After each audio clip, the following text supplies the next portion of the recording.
And then we came to the component that I think is one of the best parts of getting to lead a team, and that is the development conversation. This is the opportunity to work with those people in your team who are competent and committed. These people are making your job easier, and it is all too easy to get caught up with the 20% of people who are causing you 80% of your problems, and therefore to forget about the 20% of staff who are actually generating 80% of the work.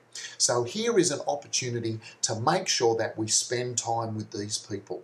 It's an opportunity to give something back to them. So we said that what we need to do is we need to have a development conversation with these people. And you might remember the activity where once again we got half the people out of the room and half the people in the room. Half the people in the room were managers who had just come back from a leadership training program, and they were going to ask a question: where do you see yourself in 5 years' time? And the people outside of the room were the team members, and when they came back in and sat down, the manager said, "Great, fantastic, all right, so development. Where do you see yourself in 5 years' time?" And of course, what we got is we got a number of different responses. When that question is sprung on you, first of all, you get the gobsmacked response, which is like a, and because we may not, some people have not thought this through, then they get the generic corporate response, which goes something like, "Oh, your job," is what we sort of get. Those people who have thought this through, and some people do spend a lot of time thinking about where they want to be in 5 years' time, what they do is they go through this same gobsmacked process to think, do I want to tell my manager where it is I want to be in 5 years' time? I don't know whether I want them to know or not. So we identified that if we're going to have a development conversation where we basically need to ask this question or something like it, what we need to do is we need to mentally prepare the person that we're going to ask this question to, so that when we get round to asking them, they've got something intelligent to say and they've got past the gobsmacked and the filtering of their responses. And the way we do that is to pre-frame the development conversation. So we might say something like, Arthur,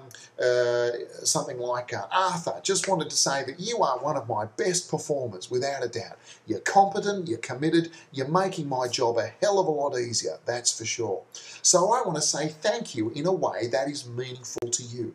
So between now and tomorrow, if I could please ask you to think about the following. If you could please think about what it is you like doing, what it is you don't like doing, what you'd like to do more of, what you'd like to do less of, what makes your day, what ruins your day, all of these sorts of things, and then perhaps think about what this might mean for what the ideal job might be for Arthur in 2 to 5 years' time. And if we could have a chat about that, and then we can start to work out what it is that we might be able to do to help you get there. That is the pre-frame to a conversation. So they go away and they have a think about that, and they arrive at the meeting the next day, and so we can start to ask some questions. Did you have a chance to think about that stuff last night? Yep. What did you come up with? And as they start to talk things through, we need to ask further questions. And we may ask questions for width, or we may ask questions for depth. Questions for width are questions that take the speaker wider than what it is they were just talking about. So they are questions that are not linked to what the speaker just said. So they're questions like, had you thought about? What about if? Let's just say, had you considered? And they ask the speaker to think about things other than what they were just talking about. Questions for width. Questions for depth are the opposite, of course. What they are is they are questions that are indeed linked directly to what it is the person has just said in their answer. So they take the speaker deeper about the topic that we're talking about.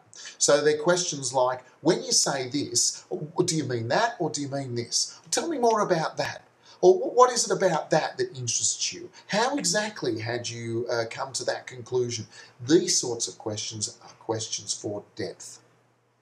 So what we did is, you might remember, we asked you to turn to the person next to you and to practice this by asking them questions, first of all, for width only. And we identified that when you only get asked questions for width, or indeed if you can only ask questions for width, that it's a very stilted conversation and it comes across like the other person's not listening. Then we did the same with questions only for depth. And we identified that when questions only get asked, only deeper questions, then after a while it starts to get to the point where people start feeling a bit uncomfortable about the questions that you're asking me. I don't know whether I want to answer that or not. So we identified that obviously what a good development conversation is all about is about a mixture of both, asking questions for width and for depth. And we also identified that what drives this perhaps is where the person is at in their career. The person that we're having the conversation with, where are they at in their career? Are they new to their career? Is this a whole new world for them? In which case, questions for width, more questions for width, less questions for depth. Because they haven't considered what the options are. So thinking about other options is going to be quite exciting for them. People who are been in their career for a bit longer, they tend to know what it is that they want to do and what they don't want to do. In which case, more questions for depth, less questions for width. So we ask these questions and we can start to find out what it is that the person is interested in. So then we asked you to swap over again, half the people in the room, half the people out the room, and this time when the team member came in, we asked them to be fixated on a particular position. I want that job. That's the job I want. And we identified that this is often what happens in development conversations. And sometimes it can be brought about by the team member being fixated on a particular position. Sometimes it can be brought about by the team manager falling into the trap of thinking in terms of a development syllogism. Remember syllogisms? Syllogisms are illogical conclusions from logical assumptions. So an extreme syllogism is something like, all worms can crawl on the ground. I can also crawl on the ground. Therefore, I must be a worm. Another syllogism is that quantity equals quality. So because something is popular, we assume, if we don't question it, we assume that it must be of good quality. Not necessarily the case. Many things are popular but are not of high quality. So the development syllogism that a lot of team members fall into is that development equals promotion. And so what often happens is very easy for us to feel as though as managers that we need to promise them a promotion into a certain position, that we're having this conversation because we're basically saying, let's get you ready for that job. And so it's easy for the team member to fall into the same syllogism. Great, I want that job. And the way to bust this syllogism, and it's important that we do, otherwise we're going to head down a dead end. The way we bust this syllogism is instead of talking about a particular position, instead of talking about a promotion, we talk about competencies, knowledge, experiences, and personal style.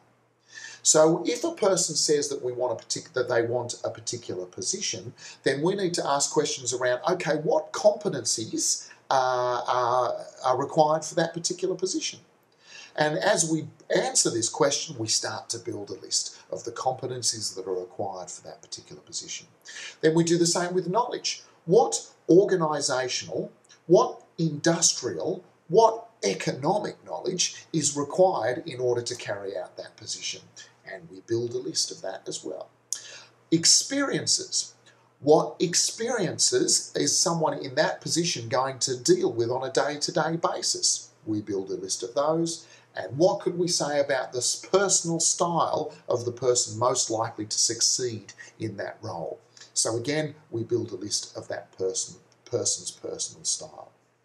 And what we've done here is we have moved the person away from the syllogism of being around a development conversation equals a particular job into lots of different aspects of things that we might be able to help them. We can help a person increase their competence. We can do that. We can't promise them a position or a promotion. We can increase a person's knowledge, organisational, industrial and economic. We can't promise them a promotion. We can provide them with certain experiences that may prepare them for that job, but we can't give them the job, and we can also help them develop a personal style. And so as we're building these lists, as we're listening to this person, what we need to start to do is we start to notice similarities and differences. So we need to notice the similarities between what this person currently is in terms of competencies, knowledge, experiences, and personal style, and what it is that they want for this particular job. We need to notice the similarities, and we also need to notice the differences between them and the list that we have just built. And then what we need to do is we need to talk about the similarities and the differences in that order. We need to talk about the similarities. So we say something like, look, what you've got going for you, I think, is you already have that competence to a certain degree. You also have the personal style that largely overlaps with the personal style that we've identified for that position. So perhaps the differences, perhaps the development opportunities are. And then we can start to identify the differences. And this is where we can start to build our plan. So our development conversation so far has been around preparing the person for the conversation, asking questions for width and depth, pulling apart that syllogism so that we are talking not just about a particular position or a promising feel as though we have to promise a promotion. We're talking about competencies, knowledge, we're talking about experiences and personal style. We've talked about what they've got going for them, and now we've identified where we may be able to help, what it is that we can focus on that will get them closer to that position. And you might remember about this point, we again asked half in, half out of the room, and this time when the team members came in, they were cynical. They were, why bother having this conversation? We've done it before, nothing ever comes off it, we're wasting our time, was basically the person's attitude. And we talked about what causes cynicism, when we identified that what causes cynicism is when there has been an expectation has been set and it has not been met. And if that happens for some people, it only needs to happen once. For the less resilient amongst us, for the more resilient amongst us, it has to happen several times, and then we start to become cynical. And this is often what happens with development conversations, is that we've had development conversations in the past and nothing's happened. And you'll hear managers say, oh, well, Rod, it's their development, so they need to do it themselves. Oh, give me a break. We need to remember that these people are competent and committed, and we are saying thank you to them in a way that is meaningful to them. And therefore, this development conversation is as much about us as it is about them. And it is not right to hand it completely over to the team member and say it's up to you to make it happen. That is an abdication of your responsibility as a leader, as a manager. So, we said that what will reduce the chance of this cynical response in the future is to commit to a plan and to commit to ourselves doing the first 2 or 3 steps in the plan. To build an action plan, and we identify that if any action plan worth its salt needs to have an objective, needs to have action steps, by who, by when. And if we put down ourselves to do the first 2 or 3 steps by a certain date and we follow through on those first 2 or 3 steps, you watch the response on your team member. Because if we go up to our team member in a week and say, now we were talking about that degree, and I've done some research like I said I would, and there's 3 universities that you might be interested in, and I reckon the best one is this one because. And you have followed through on what it is you said you were going to do about their development. No one does that. So when it happens, it stands out. And you will be considered to be an exceptional leader, not just an average one, because you do what you say you are going to do.